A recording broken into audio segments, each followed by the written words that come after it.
Government ITI മലമ്പുഴയുടെ YouTube official channel വഴി surveyor ട്രേഡിലെ ഫസ്റ്റ് ഇയർ ട്രെയിനികൾക്കുള്ള തിയോഡലൈറ്റ് സർവേയിംഗ് എന്ന ഭാഗത്തിലെ ചില ഭാഗങ്ങൾ ഉൾക്കൊള്ളിച്ചുകൊണ്ട് ഒരു പവർ പോയിന്റ് പ്രസൻറ്റേഷനാണ് ഇവിടെ തയ്യാറാക്കുന്നത്. ഇതിൽ തിയോഡലൈറ്റ് സർവേ പാർട്ട് 1 എന്ന ഭാഗത്ത് തിയോഡലൈറ്റിൻ്റെ ബേസിക് ക്ലാസിഫിക്കേഷൻ ആയിട്ടുള്ള transit theodolite, non transit theodolite എന്നത് എന്താണെന്നും അവ എങ്ങനെ ക്ലാസിഫൈ ചെയ്യപ്പെട്ടിരിക്കുന്നു എന്നതിനെക്കുറിച്ചും ഒരു ചെറിയ ഇൻട്രൊഡക്ഷനോടുകൂടി തുടങ്ങുന്നു. രണ്ടാമതായി തിയോഡലൈറ്റിൻ്റെ ഉപയോഗങ്ങളെക്കുറിച്ചിട്ടുള്ളതാണ് രണ്ടാമത്തെ സ്ലൈഡ്. മൂന്നാമതായിട്ട് പറയുന്നത് ട്രാൻസിറ്റ് തിയോഡലൈറ്റിൻ്റെ വ്യത്യസ്ത വിഭാഗങ്ങളെക്കുറിച്ച് പറയുന്നു. അടുത്തതായിട്ട് വെർണിയർ തിയോഡലൈറ്റും അവയുടെ ഭാഗങ്ങളും ഫങ്ഷൻസും എന്താണെന്ന് പറയുന്നു. പിന്നെ അവസാനമായിട്ട് കുറച്ച് ഇമ്പോർട്ടൻറ്റ് ഡെഫിനേഷൻസുമാണ് ഇവിടെ നമ്മൾ ഡിസ്കസ് ചെയ്യാൻ പോകുന്നത്. തിയോഡലൈറ്റിൻ്റെ ഇൻട്രൊഡക്ഷൻ പാർട്ടിൽ ആദ്യം നമുക്ക് എന്താണ് തിയോഡലൈറ്റ് എന്ന് നോക്കാം.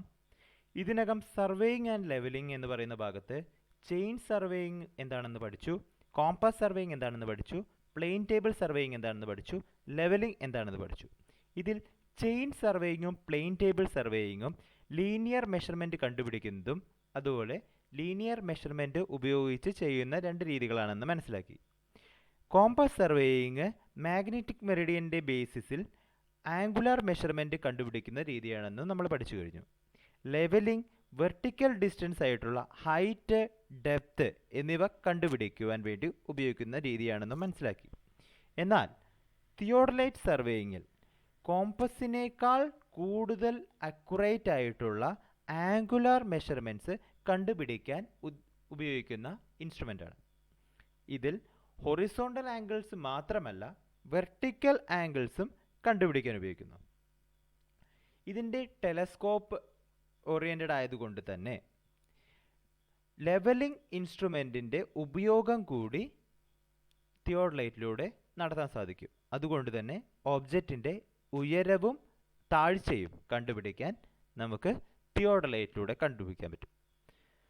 നമ്മൾ പറഞ്ഞു മാഗ്നറ്റിക് കോമ്പസിനേക്കാൾ അക്യുറേറ്റ് ആയിട്ടുള്ള ആംഗുലർ വാല്യൂസ് ആണ് തിയോഡലൈറ്റിൽ നിന്നും കിട്ടുന്നതെന്ന്. അത് എന്തുകൊണ്ടാണെന്ന് വെച്ചാൽ മാഗ്നറ്റിക് കോമ്പസിൻ്റെ ലീസ്റ്റ് കൗണ്ടായിട്ട് നമ്മൾ എപ്പോഴും പറയുന്നത് 30 മിനിറ്റ് ആണ് എന്നാണ്. എന്നാൽ തിയോഡലൈറ്റിൻ്റെ ലീസ്റ്റ് കൗണ്ടായിട്ട് നമുക്ക് കിട്ടുന്നത് 20 സെക്കൻഡ് ആണ്. ലീസ്റ്റ് കൗണ്ട് എന്ന് പറഞ്ഞാൽ നമുക്കറിയാം ഏറ്റവും ചെറിയ വാല്യൂ എന്ന് പറയുന്നത്. മാഗ്നറ്റിക് കോമ്പസിൽ 30 മിനിറ്റ് ആണെങ്കിൽ നമുക്ക് തിയോഡലൈറ്റ് സർവേയിങ്ങിൽ നിന്ന് കിട്ടുന്നത് 20 സെക്കൻഡ് ആണ്.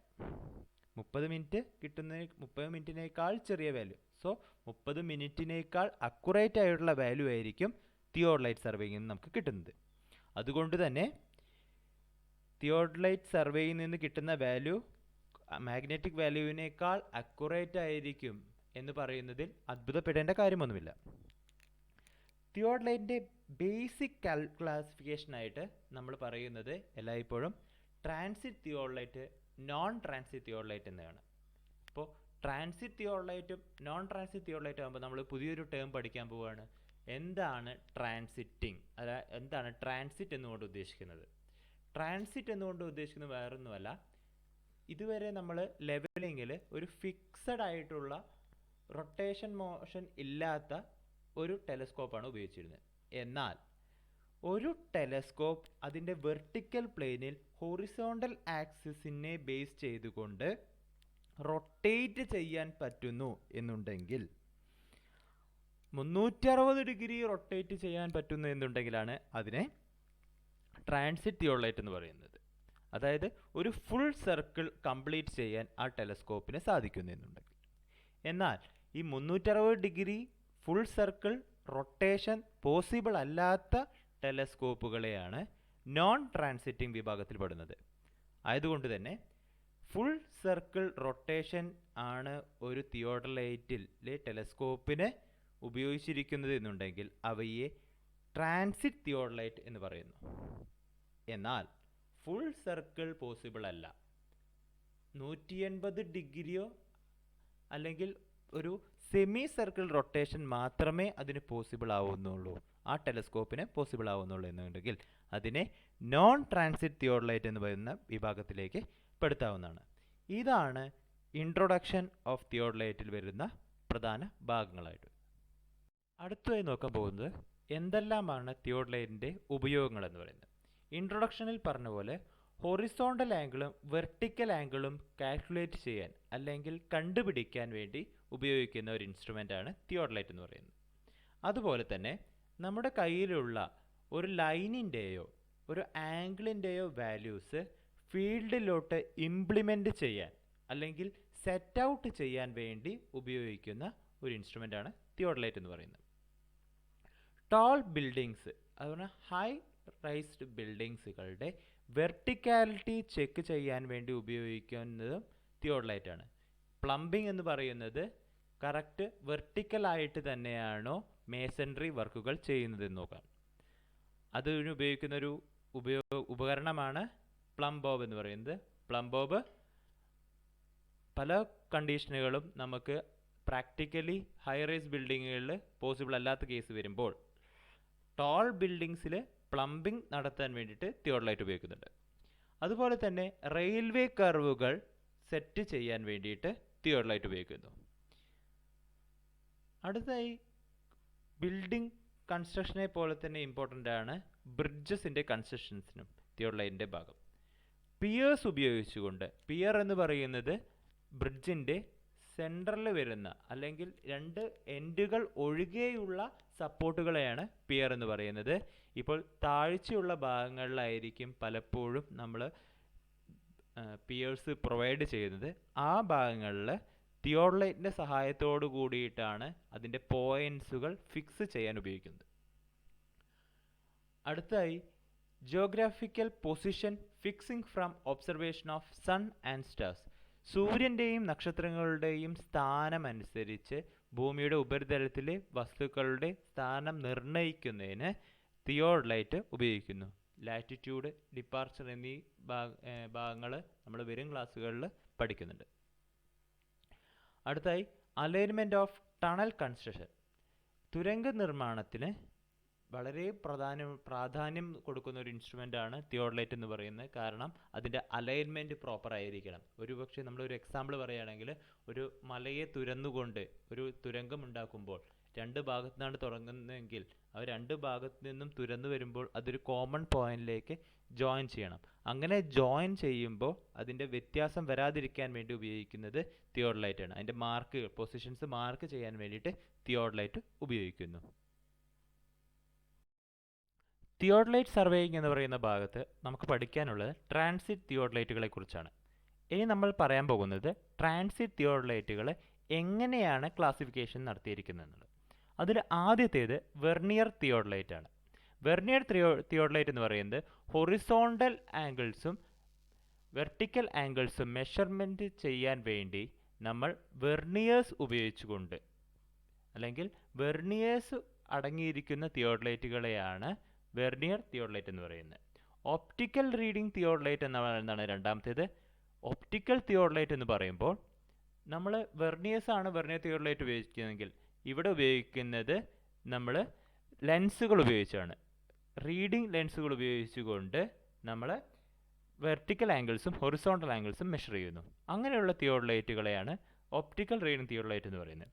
ഡിജിറ്റൽ വാല്യൂസ് നൽകുന്ന തിയോഡലൈറ്റുകൾ നമ്മൾ ഉപയോഗിക്കുന്നത് ആധുനിക കാലങ്ങളിൽ അല്ലെങ്കിൽ ഇപ്പോൾ ഉപയോഗിച്ചുകൊണ്ടിരിക്കുന്ന തിയോഡലൈറ്റുകൾ എന്ന് പറയുന്ന ഈ കാലഘട്ടത്തിലെ അഡ്വാൻസ്ഡ് ആയിട്ടുള്ള ഇൻസ്ട്രുമെൻറ്റുകളിൽ ഒന്നാണ് ഡിജിറ്റൽ തിയോഡലൈറ്റ് എന്ന് പറയുന്നത്.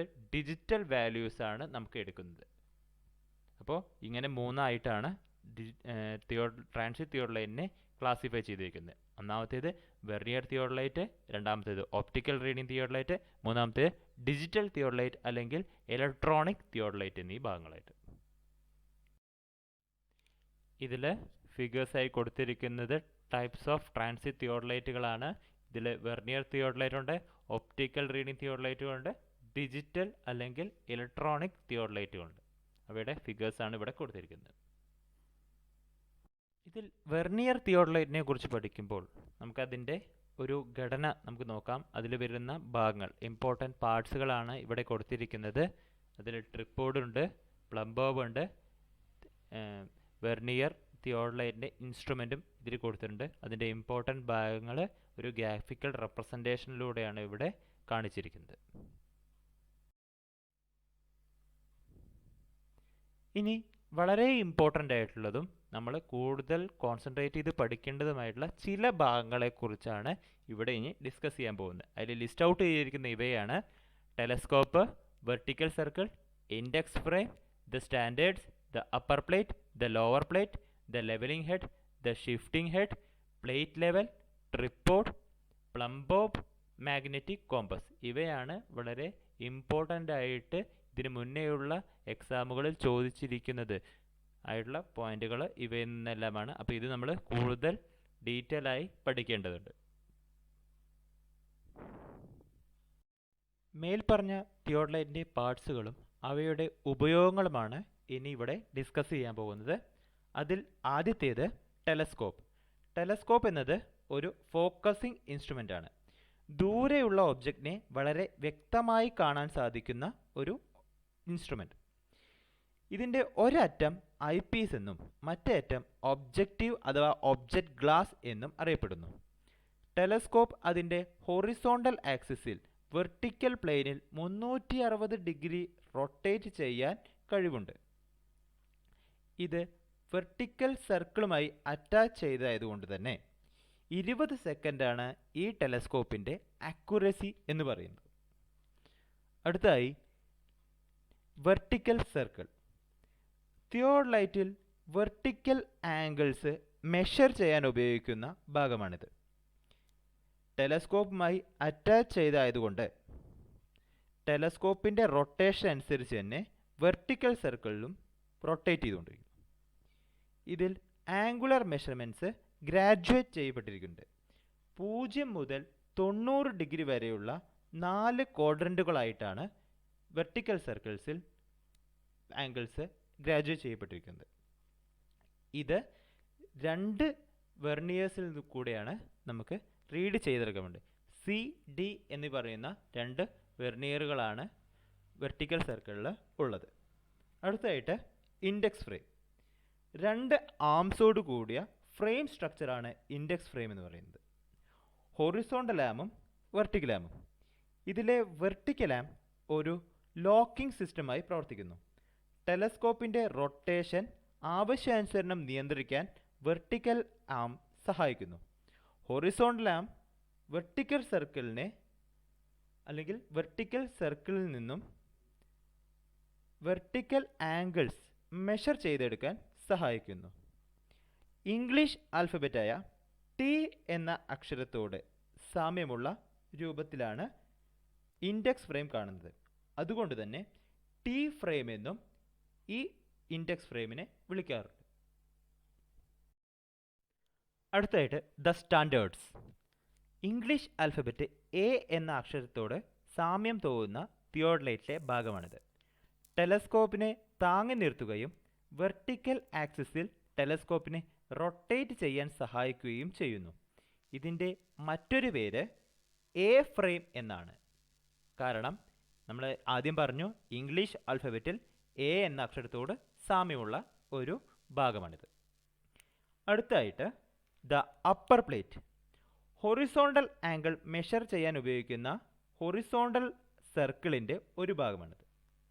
ഇതിനെ വെർനിയർ പ്ലേറ്റ് എന്നും പറയുന്നു. അപ്പർ പ്ലേറ്റിൻ്റെ മുകൾ ഭാഗം സ്റ്റാൻഡേർഡുമായി സപ്പോർട്ട് ചെയ്തിരിക്കുന്നു. ഇതൊരു അപ്പർ ക്ലാമ്പിംഗ് സ്ക്രൂവും അപ്പർ ടാൻജൻറ്റ് സ്ക്രൂവുമായി ബന്ധിപ്പിച്ചിരിക്കുന്നതാണ്. ഇവ ലോവർ പ്ലേറ്റുമായി അപ്പർ പ്ലേറ്റിനെ ഫിക്സ് ചെയ്യാൻ സഹായിക്കുന്നു. അപ്പർ ക്ലാമ്പിംഗ് സ്ക്രൂ മാത്രം ടൈറ്റ് ചെയ്യുകയാണെങ്കിൽ അപ്പർ പ്ലേറ്റും ലോവർ പ്ലേറ്റും അറ്റാച്ച് ആയിരിക്കും. ഒരുപോലെ മൂവ്മെൻറ്റും ഇതുമൂലം സംഭവിക്കുന്നു. എന്നാൽ അപ്പർ ടാൻജൻറ്റ് സ്ക്രൂ എന്ന് പറയുന്നത് മൈനർ മൂവ്മെൻറ്റ് നടത്താൻ അപ്പർ പ്ലേറ്റിൻ്റെ മൈനർ മൂവ്മെൻറ്റ് നടത്താൻ വേണ്ടി ഉപയോഗിക്കുന്നതാണ്. അപ്പർ പ്ലേറ്റ് ഇന്നർ സ്പിൻഡിലുമായിട്ട് അറ്റാച്ച് ചെയ്യപ്പെട്ടിരിക്കുന്നതാണ്. കൂടാതെ അപ്പർ പ്ലേറ്റിൽ 2 വെർനിയറുകളും 2 മാഗ്നിഫയറുകളും ഉൾക്കൊള്ളിച്ചിരിക്കുന്നു. The lower plate. ലോവർ പ്ലേറ്റിനെ മെയിൻ സ്കെയിൽ എന്നും സ്കെയിൽ പ്ലേറ്റ് എന്നും പേരുണ്ട്.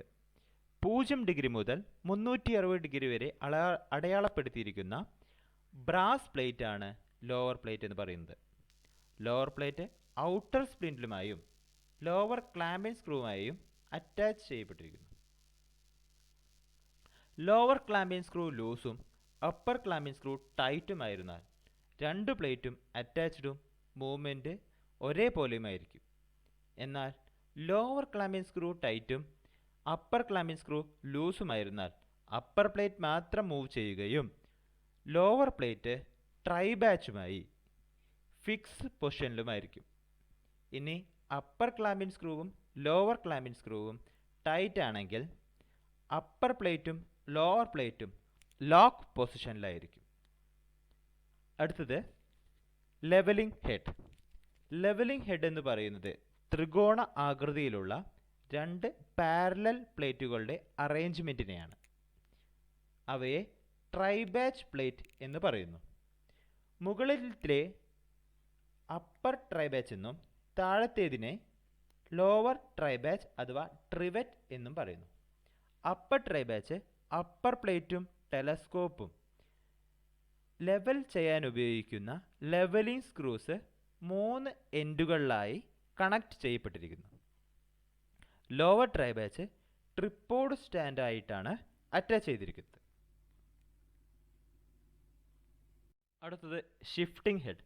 ഷിഫ്റ്റിംഗ് ഹെഡ് എന്ന് പറയുന്നത് ലോവർ പ്ലേറ്റിന് താഴെയുള്ള ഭാഗമാണ്. ഇൻസ്ട്രുമെൻ്റ് സ്റ്റേഷന് മുകളിൽ സെൻറ്റർ ചെയ്യാൻ ഷിഫ്റ്റിംഗ് ഹെഡ് ഉപയോഗിച്ച് പ്രവർത്തിക്കുന്നു. ഒരു ചെറിയ മൂവ്മെൻറ്റ് നടത്താൻ സെൻറ്ററിങ്ങിൽ ചെറിയ മൂവ്മെൻറ്റുകൾ നടത്തുവാൻ വേണ്ടി ഉപയോഗിക്കുന്ന ഒരു ഭാഗമാണ് ഷിഫ്റ്റിംഗ് ഹെഡ് എന്ന് പറയുന്നത്. ട്രിപ്പോഡ് മാറ്റാതെ തന്നെ ചെറിയ രീതിയിലുള്ള സർക്കുലർ റൊട്ടേഷനുകൾ അല്ലെങ്കിൽ സർക്കുലർ മോഷൻ, ഒരു വൃത്തത്തിനുള്ളിലുള്ള മോഷൻസിനാണ് ഈ ഷിഫ്റ്റിംഗ് ഹെഡ് ഉപയോഗിക്കുന്നത്. അടുത്തതായിട്ട് പ്ലേറ്റ് ലെവൽ. ഇത് രണ്ട് സ്പിരിറ്റ് ലെവൽ അറേഞ്ച്മെൻ്റ് ആണ്. അവ പരസ്പരം 90 ഡിഗ്രി ഉള്ള രണ്ട് സ്പിരിറ്റ് ലെവലുകളായിരിക്കും. അവയിലൊന്ന് അപ്പർ പ്ലേറ്റിന് മുകളിൽ ട്രിനിയൻ ആക്സിസിന് പാരലായിട്ടാണ് ഉണ്ടാവുക. അടുത്തായി ട്രിപ്പോഡ്. ട്രിപ്പോഡ് എന്ന് പറയുന്നത് നമുക്കറിയാം, അതൊരു സ്റ്റാൻഡാണ്. ഇൻസ്ട്രുമെൻറ്റിനെ ഒരു പെർട്ടിക്കുലർ ഹൈറ്റിൽ കീപ്പ് ചെയ്യാൻ വേണ്ടി ഉപയോഗിക്കുന്നു. സ്ലിപ്പിംഗ് മൂവ്മെൻറ്റ് റെസിസ്റ്റ് ചെയ്യാൻ വേണ്ടിയിട്ട് എല്ലാ ട്രിപ്പോഡിൻ്റെയും അടിയിൽ അയൺ ഷൂസ് പ്രൊവൈഡ് ചെയ്യാറുണ്ട്. അടുത്തത് പ്ലംബോബ്. പ്ലംബോബ് എന്ന് പറയുന്നത് ഒരു വലിയ ത്രെഡിൽ കോണിക്കൽ ഷേപ്പിലുള്ള ഒരു വെയിറ്റ് തൂക്കിയിട്ടിരിക്കുന്നതാണ്. ഇത് ഉപയോഗിക്കുന്നത് സെൻറ്ററിങ് പ്രോസസ്സിന് വേണ്ടിയിട്ടാണ്. ട്രിപ്പോഡും ഇൻസ്ട്രുമെൻറ്റും എക്സാക്ട് സെൻറ്റർ ചെയ്യുന്നതിന് വേണ്ടിയിട്ട് ഉപയോഗിക്കുന്ന ഒരു ഇൻസ്ട്രുമെൻ്റാണ് പ്ലംബോബ് എന്ന് പറയുന്നത്. അടുത്തതായിട്ട് magnetic compass. North direction indicate ചെയ്യാൻ വേണ്ടി ഉപയോഗിക്കുന്നതാണ് മാഗ്നറ്റിക് കോമ്പസ് എന്ന് പറയുന്നത്. ഇത് സർക്കുലർ ബോക്സിലായിരിക്കും ഉണ്ടായിരിക്കുക. അപ്പർ പ്ലേറ്റിന് മുകളിൽ സെൻറ്ററിലായിട്ടാണ് ഇതിൻ്റെ സ്ഥാനം ക്രമീകരിച്ചിരിക്കുന്നത്. തിയോഡലൈറ്റ് സർവേയുടെ പാർട്ട് 1ൻ്റെ അവസാന ഭാഗമായ ചില ഇമ്പോർട്ടൻറ്റ് ഡെഫിനേഷൻസ് ആണ് ഇനി നോക്കാൻ പോകുന്നത്. അതിൽ first one line of collimation.